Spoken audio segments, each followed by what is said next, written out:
I told you that we were going to sing soon. Well, it turned out that this is it. We're here to learn Greek chorus. Now, couldn't get any help.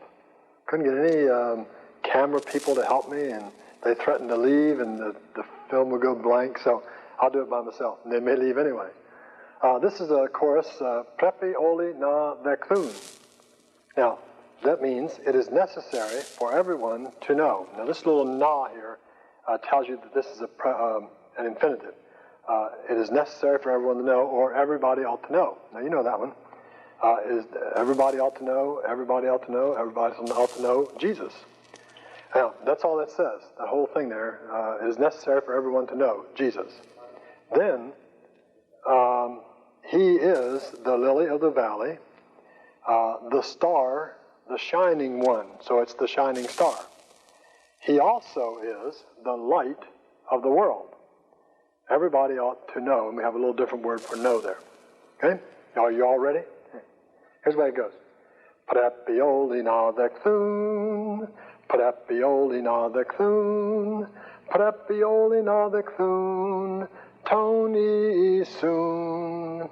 Prepioli na vekthun, prepioli na vekthun, prepioli na vekthun, Tony soon. Inokrinos tikiladas, do asteri tolambro, ineketofos tu cosmu, prepis olus natopo. Then you go ahead and do the rest of it. I won't do any more. Camera people are covering their ears and all that. But this is the kind of thing you can do with modern pronunciation. These things are available to us. We have a whole chorus book of those, and so many other things that we can do. This is just one little thing that we thought would liven up the set today. Now we're going to look at Lesson 11, the imperfect active indicative. This is Machen, chapter 64, or page 64, chapter 11. The imperfect indicative of imi is also in this chapter. Now, the vocabulary is ero, I take up, I take away. Ero, I take up, I take away. Ana veno, I go up. Ana means up. Veno, go. I go up. Apothnisko, I die. Hear that? Apothnisko, I die. Apaktino, I kill. Apostello, I send. Artos, a piece of bread or a loaf of bread. Veno, I go. Now, veno doesn't occur in the New Testament, but the compounded forms do. And so we have to learn veno in order to know what it means when we see ana or kata and so forth with it. So veno, I go. Astheo, I eat. Kata with the genitive against, with the accusative according to. Kata veno, I go down. Then men and that. Now you see those dots in between men and that? That means that there are words in between. So men introducing one clause, and then the clause, and then that, another clause. We'll see how that works in just a moment. But on the one hand, I do this. On the other, I do this. That's the translation of men and that. Uketi is an adverb meaning no longer. Para with the genitive from, with the dative beside, with the accusative alongside of. So now we have our first preposition that can take all three cases, genitive, dative, accusative. Paralambano, I receive or I take along. And then sin with the dative with. Sinago, I gather together. And tote, adverb then. Now those are the vocabularies. We have two sets of forms in this chapter. Not very much otherwise, just a couple of things to do besides vocabulary and forms. The forms I have on the board, and you'll see them in paragraphs 123 and 133. 123, 133. I have them over here on the board. You see the forms of Elion. This is the imperfect of imi, of Leo. You see the present stem in there, and we have in there an augment, and we'll look how to do that in a moment. An augment, a present stem, a variable vowel, and then the endings. So the endings are here and here. Now, the reason I made that dotted is because we don't learn just that. It's kind of hard to say, if you want to learn them by rote, it'd be hard to say, and then a blank. What do you do with that? A little hard. So what we do is bring the variable vowel with it in order to make a sound. So we will learn it with the endings that way, but we have to understand that is the variable vowel. So we have really a ni, a sigma, and a blank as far as endings go in this secondary tense. So it would go Elion, Elias, Elia, Eliomen, Eliate, and Elion. Or on, es, omen, ete, on. The tape will have it just that way. Learn it that way. On, es, omen, ete, on. Then in paragraph 133, we have the imperfect of me, or I was. I was, you were, he was. And the forms are here. Imin, is, in, imen, ita, isan. And they're pretty regular in some cases. Part of these will look very much like the normal secondary endings. So this is the imperfect of me, I was. Now, the translation and the meaning of this, of the imperfect, is best seen, I think, by comparison with the present. Before we had Leo, and Leo means I loose, or I am loosing. Now, it could mean both of those.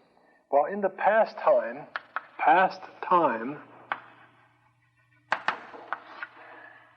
the I loose will be a different form, and I am loosing will call for a different form.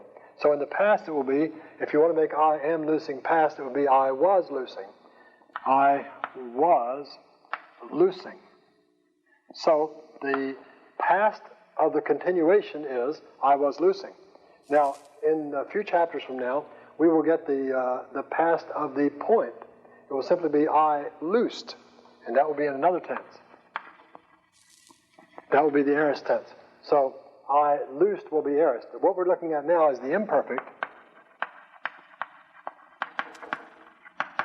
Imperfect right here. I was loosing. So that's the translation. I was loosing, and the was will tell you it's the past, and the participle form there will tell you that it's a continuation in past time. Now we need to look at the workbook now to get the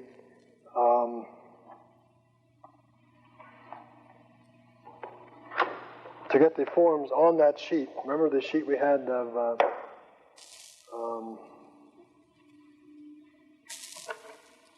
we had the verbs in the primary. We had the present, we had the active, middle, and passive. I trust, this is page 23. I trusted you got these filled in. These are primary endings, primary tenses. All of these will be. Now we're over here with the secondary. We're getting the imperfect, which is the first of the secondary tenses. We have active in this one. If you put those forms that we just talked about, paragraph 123, in here. Elion, es, and then omen, ete, on. Fill that in right in here, and that will remind you that here's a secondary tense. It has secondary endings, different endings from the present. Now, the characteristics of the imperfect, let me point out here where they go. The imperfect tense, you put the verb on this line, just right here, and then we'll put the name of the parts of it right here. So watch on the board as we show you what to put in there. Elion. Now, those parts are, this is called augment. We'll talk about that in just a moment. Augment. Augment tells you have a past time. Then you have the present stem, the variable vowel, which is the same as we've had before, and the secondary active endings. Secondary active endings. So you have augment, present stem, variable vowel, secondary active endings. You put that on page 24 of the workbook. Now, we've done about everything we need to do in this chapter except the augmenting. How do you put the augment on? This right here. Well, we'll see that in the flip chart over here.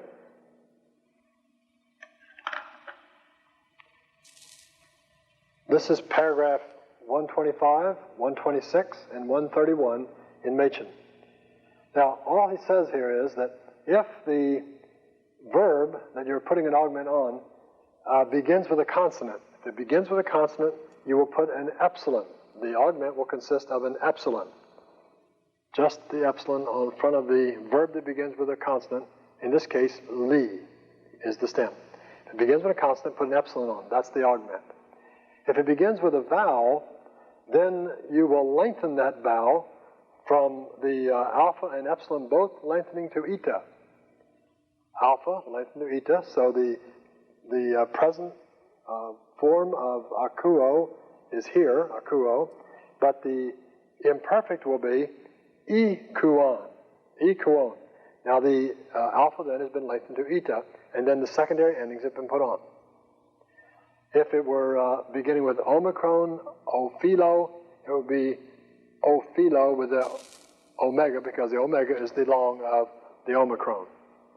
So you'll lengthen the vowel. If the verb stem begins with a vowel, lengthen that vowel.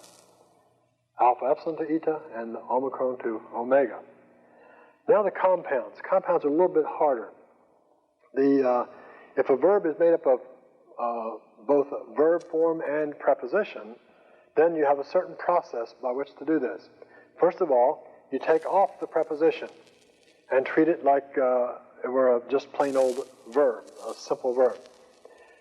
Then you augment it according to paragraph 125 or 126, meaning that if that stem that you have left begins with a consonant, then you would add an epsilon. If it begins with a vowel, then you lengthen that vowel, augment that way. Then you replace the preposition. Now, with ek valo, we took the ek off. We, according to paragraph 125, augmented with the epsilon. And then when we put the valo back on, we have the kappa now coming before a vowel, and kappa before a vowel becomes xi.